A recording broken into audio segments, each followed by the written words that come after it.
네, 그리고 다음 질문. 우리 조가 제일 잘한 것 같다. 아, 잠깐, 왜 내가 안 적었지? 난 벌써 5개네, 그러면.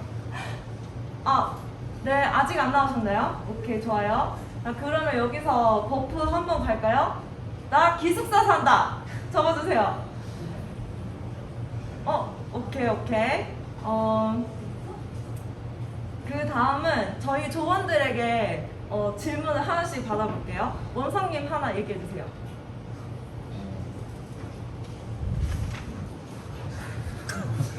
아, 너무 당황하셨네.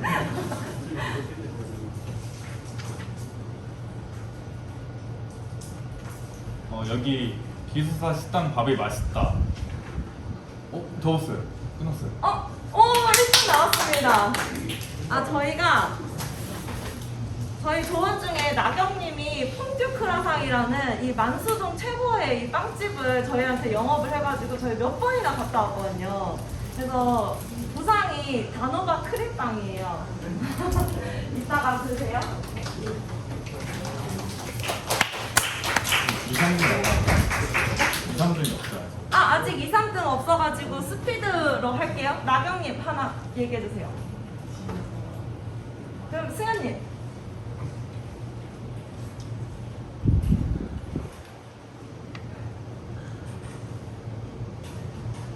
너무 심사숙고하는데 그럼 저희 마지막 질문 준비한 거 하나 얘기해볼까요? 시간이 있으면 새로 다시 하고 싶다. 아니야? 이거 없네요? 없어, 진짜? 자, 장비를 샀다. 없어요? 퐁듀크라상 갔다 왔다. 이거 없어요? 이거 안 되겠네. 오늘 디프리 하고 싶다. 없어요? 안 되겠네. 자, 저희 시간이 부족한 관계로 일단 바로 발표를 시작하고요.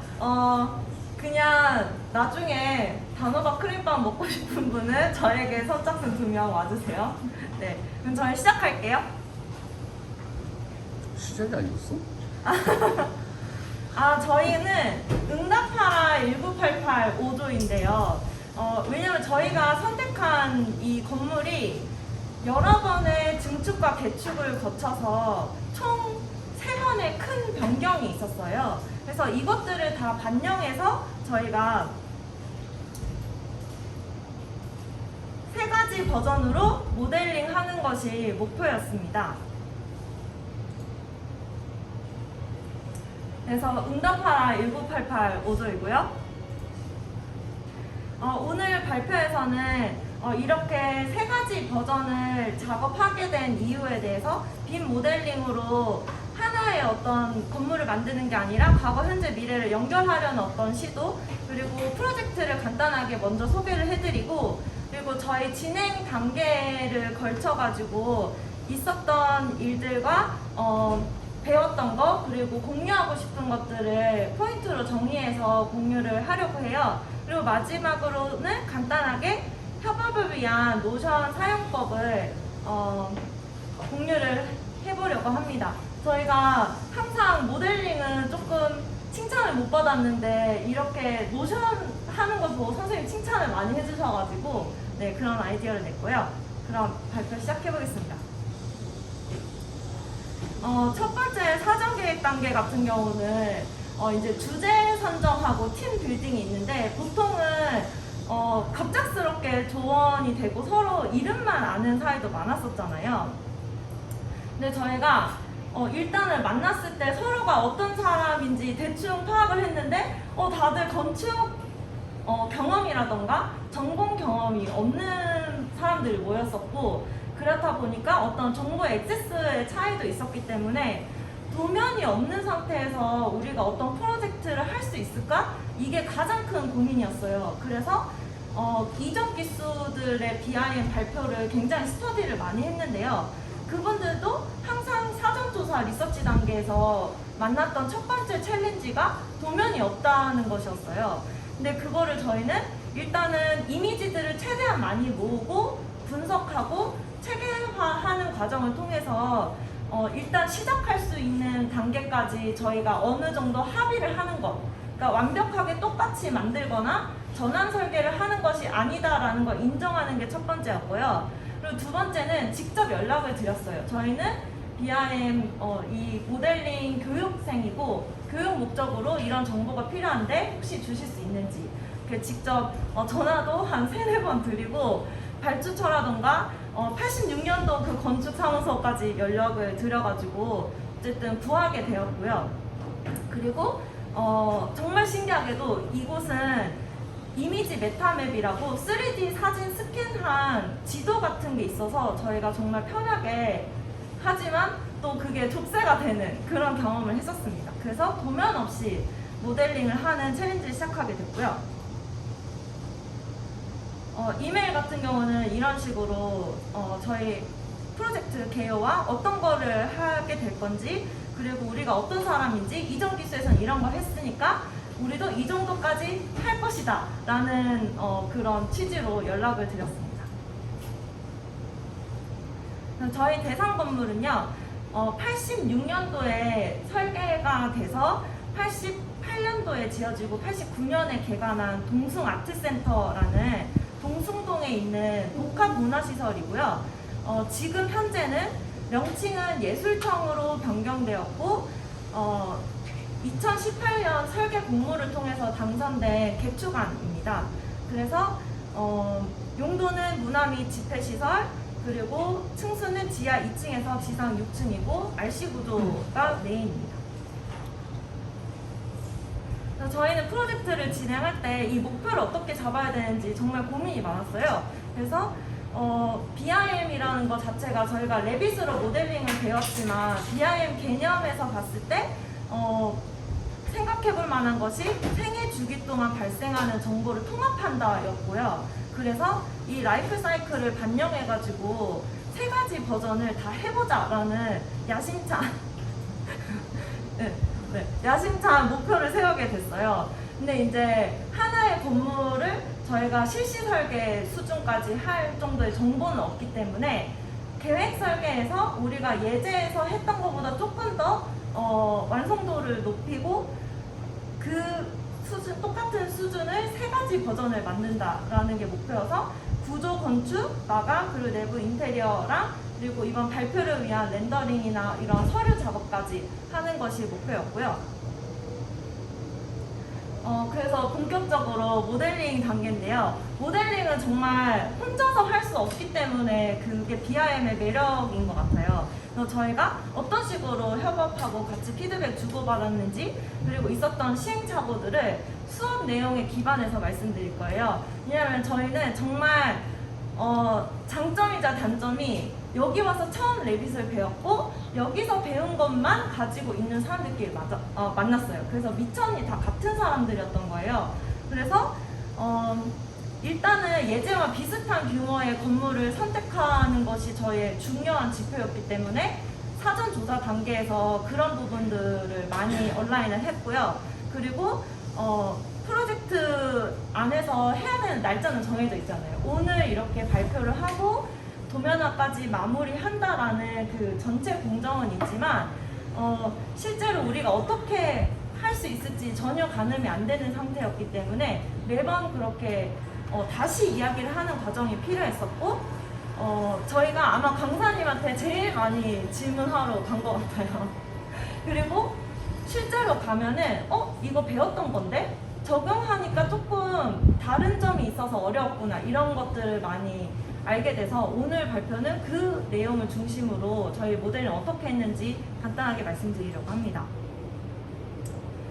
그래서 3D 스캔 맵이 있었기 때문에 이 정보를 최대한 활용을 했고 매번 회의를 많이 하고 공유를 했었어요. 저희가 1986년, 2008년, 2022년에 외부 지금 모델링을 마치고 렌더링까지 했던 이미지를 보고 계시고요. 86년도에는 간상건축에서 설계를 했고 당시에 대학로가 서울대가 이제 철수를 하고 새로운 건물들이 들어서고 대학로가 엄청나게 활기차게 되는 딱 그 시점에 1988년 정도에 설계되었기 때문에 그 당시에 이제 특징적인 하강한 번호 마감이라던가 주택가 안에 있었고 그 제한이 있어서 높이를 못 하기 때문에 만들었던 어떤 테라스 하우스 같은 그런 설계가 특징이고요. 그리고 2008년에는 시어터 컴퍼니로 다시 재개관하면서 2층에 지상층까지 가는 계단이 생기고 2022년에는 전반적으로 노후화된 설비 시설을 다 바꾸고 프로그램이 많이 바뀌었기 때문에 저희는 최종 모델링은 2022년에 완성도를 가장 높이고 2022년도를 완성한 이후에 그 이전 거에서 구조와 건축, 특히 외관을 중심으로 반영하는 것이 목표였습니다.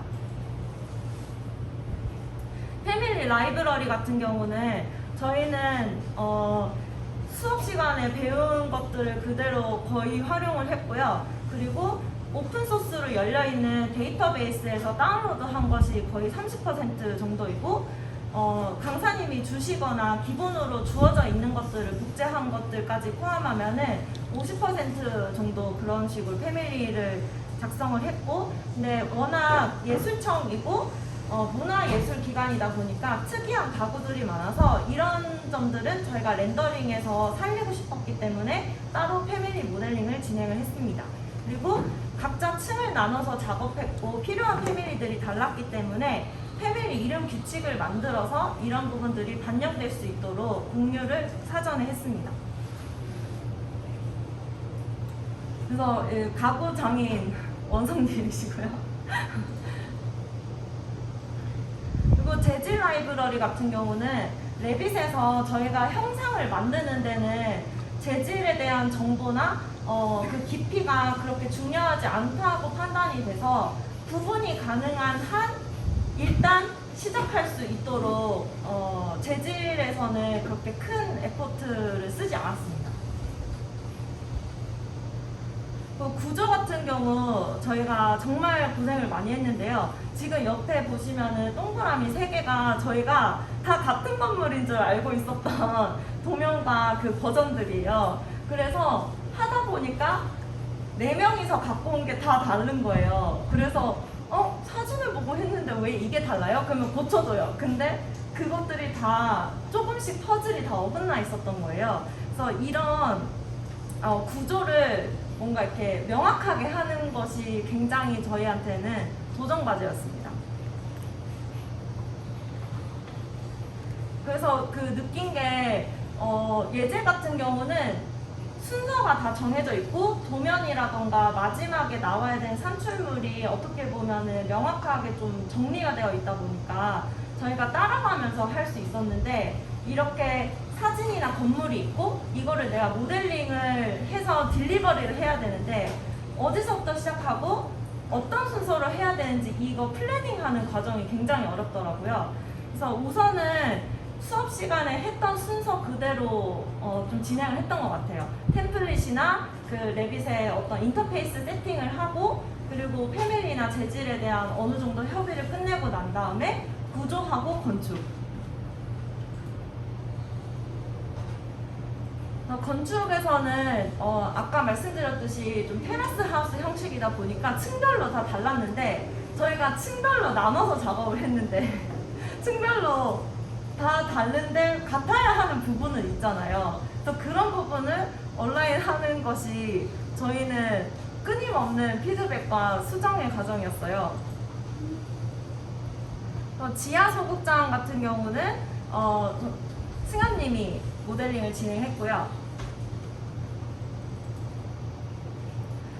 그리고 1, 2층 라운지 같은 경우는 원성님이 진행을 했는데 저희가 외관도 86년, 2022년 사이 이렇게 흐름을 보여줬던 것처럼 라운지도 저희가 자료가 있었어요. 그래서 원성님이 내부 패밀리 모델링을 2022년 버전과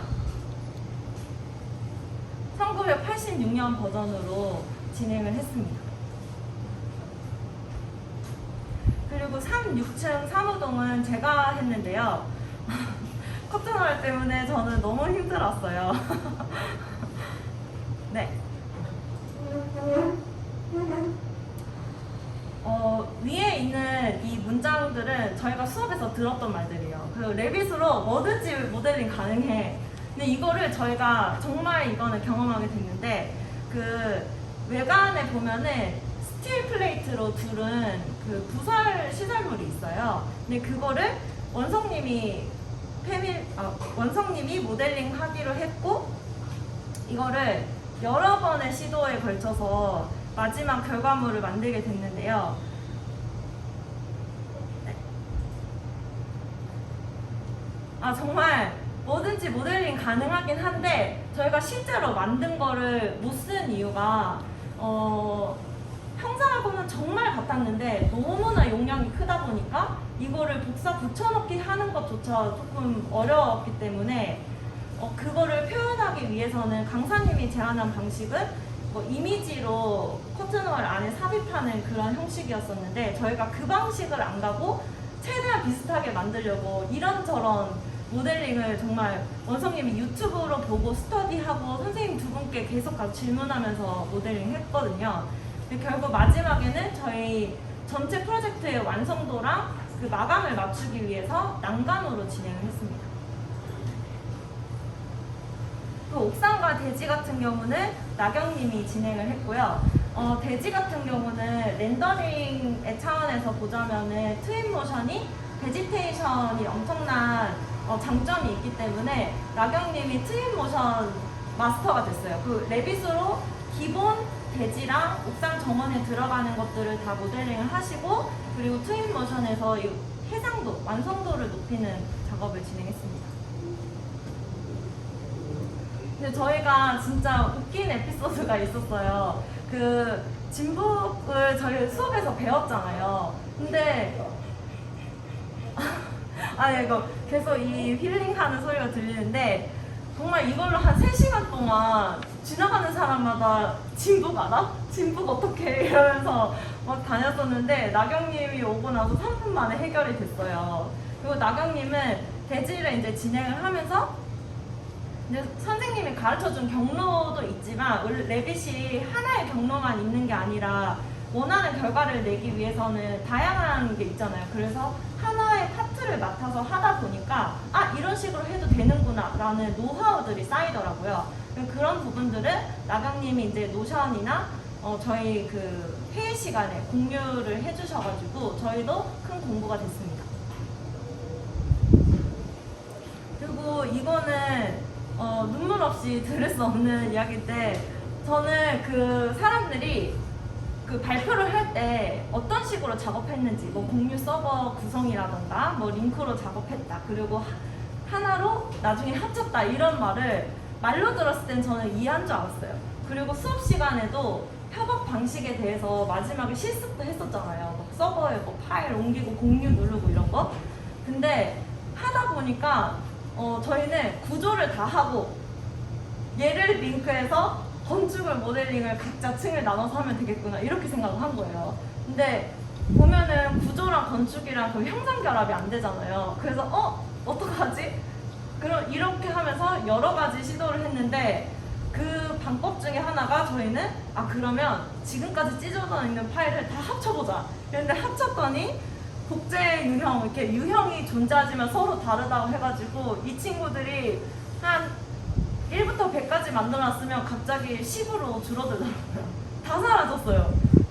패밀리가 완전히 이렇게 축소가 되고 뭔가 재질이나 이런 거를 저희가 나름 논리적으로 어떤 식으로 하겠다라는 계획이 있고 시작했지만 그 레빗 인터페이스 상에 그게 논리 구조상 그게 안 되는 것 같더라고요. 그래서 항상 선생님들이 저희가 질문할 때마다 왜 그게 그렇게 되죠? 이렇게 했었는데 저희가 완전히 조금 그 말 뜻을 잘못 이해한 것도 있었어요.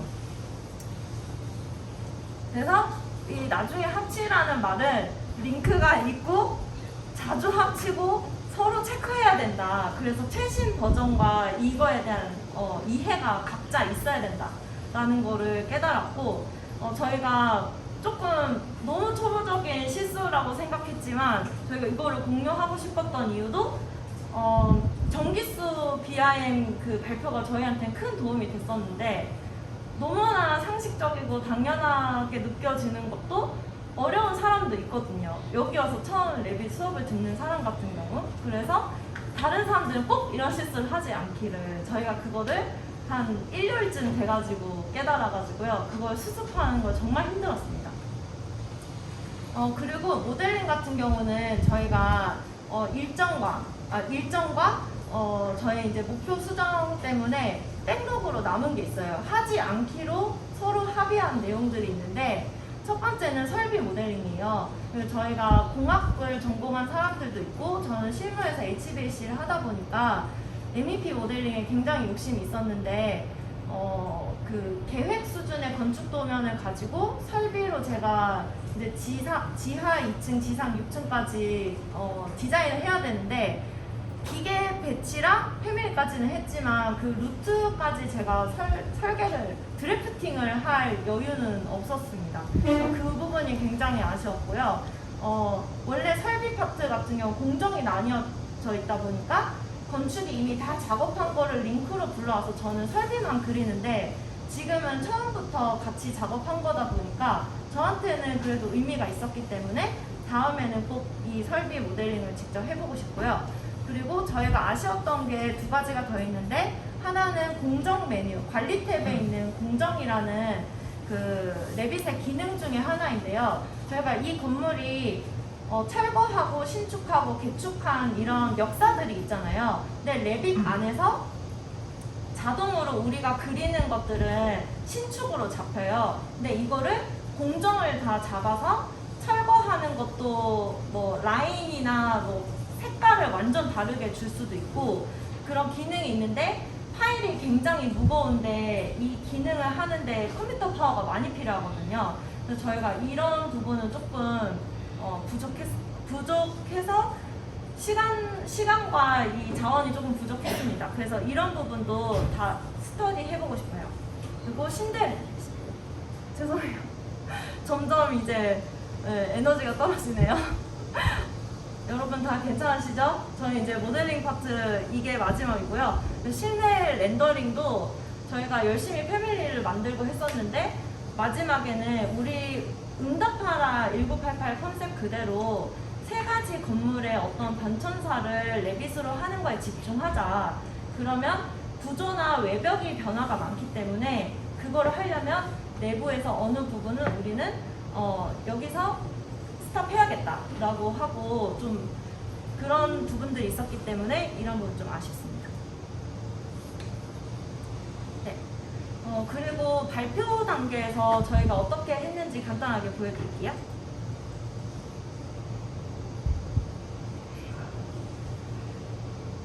저희는 트윈모션 배우는 시간을 좀 따로 마련했어요. 튜토리얼을 보고 할 수 있다고 하지만 막상 모델링을 다 하고 난 다음에 렌더링을 하려고 하면 그때는 여유가 없을 것 같아서 조금 일찍 주말에 따로 약속을 잡아서 저희가 트윈모션 배우는 시간을 가졌고요. 그리고 렌더링 할 담당자들이 어떤 파트를 할 건지 마지막 이미지가 어땠으면 좋겠는지에 대한 그런 뷰나 컷에 대한 협의도 미리 진행을 했습니다. 눈물 없이 들을 수 없는 저희 렌더링 결과물인데요. 네, 넘겨주세요. 그래서 각 그 연도에 따라서 유행하는 노래들을 넣어서 만들어 봤어요. 플레이리스트 첫 번째는 1988 OST였던 태화동이고 두 번째는 붉은 노을인데요. 이게 제가 고해상도 렌더링을 하려고 컴퓨터까지 샀는데 너무 녹화 잘 안 돌아가네요. 네. 넘겨주세요.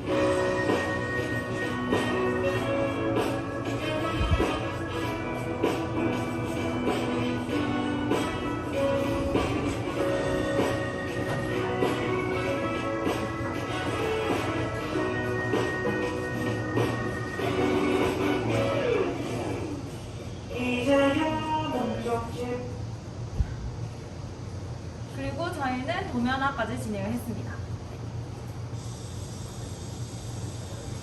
그리고 발표를 마치기 전에 다른 분들하고 공유하고 싶은 내용이 있어서 협업을 위한 노션 활용을 어떻게 했는지 잠깐 보여드리려고 합니다.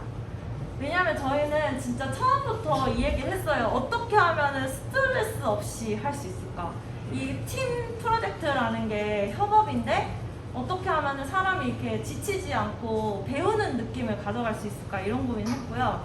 그래서 일단은 이야기를 많이 하고 서로를 잘 알아야 되고 이런 게 단순히 한 사람의 노력이나 감정적인 노력이 아니라 좀 장치나 도구나 어떤 우리끼리 약속같이 좀 형식적인 것도 굉장히 필요하더라고요. 그런데 노션이라는 협업 툴이 굉장히 도움이 됩니다. 그래서 예를 들면은 다들 공정표라던가 작업 명세표 같은 게 있을 거예요. 어떤 식으로 할지 보통은 투두리스트로 만드실 텐데 투두리스트를 조금만 더 확장을 하면은 할 일, 진행 중, 완료 이렇게 되게 간단한 보드 형식을 만들 수 있어요.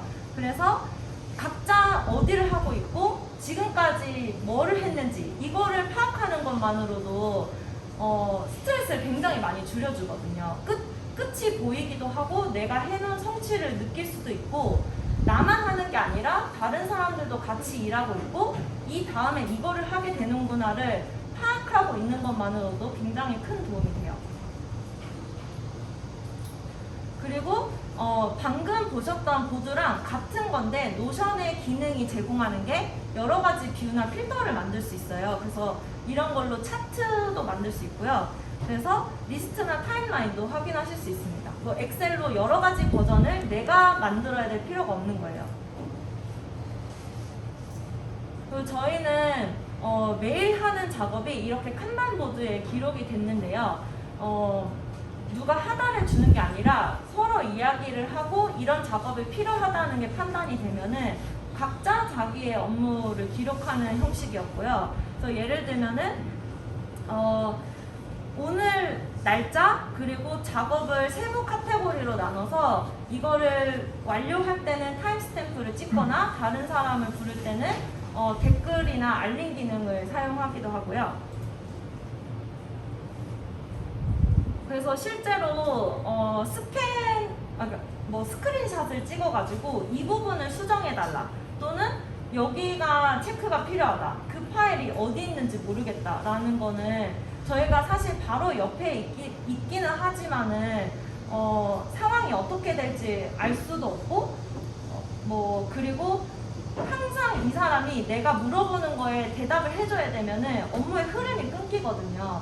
그래서 내가 혼자서 찾아볼 수 있도록 어떤 사람의 업무 타임라인이 하나로 정리되어 있는 거는 굉장히 피로도를 많이 낮춰줘요. 그리고 조장이나 팀에서 내가 하고 있는 역할을 더 잘하고 싶은 사람의 경우에는 다른 사람의 워크플로우를 파악을 해야지 이 업무 일정이나 그 목표를 좀 유연하게 조정할 수 있거든요. 그래서 이제 이런 기능도 추천을 드리겠습니다. 저희는 정말 회의를 많이 했어요. 지금 보시는 게 이게 회의록인데 진짜 하루에 3번씩 해서 정말 꼬박 계속 회의를 했고요. 정말 3시간 이상 회의를 한 적도 있고 매일매일 왜 회의를 해야 되냐면 일단은 각자가 무슨 일을 하고 있는지 서로 알고 있는 거 그게 저는 팀이라고 생각해요. 그래서 저희는 오늘의 리더 기록 담당, 타임키퍼라는 식으로 롤이 있었어요. 그래서 매일매일 아침에 이게 돌아가고요. 그리고 타임키퍼가 쉬는 시간을 항상 얘기해줘요. 그래서 50분마다 저희가 수업하는 거랑 똑같은 그 리듬을 유지를 했거든요.